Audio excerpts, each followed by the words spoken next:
దక్షిణ కాశీగా ప్రసిద్ధిగాంచిన వేములవాడ శ్రీ పార్వతీ రాజరాజేశ్వర స్వామివారిని బుధవారం హైడ్రా కమిషనర్ రంగనాథ్ సతీమణి కుటుంబ సమేతంగా దర్శించుకొని స్వామివారికి ప్రత్యేక పూజలు నిర్వహించారు.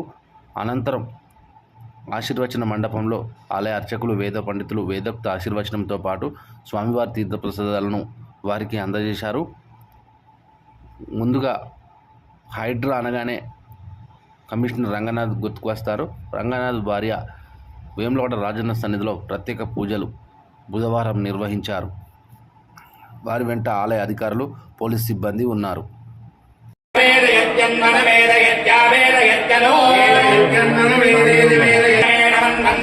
దేవా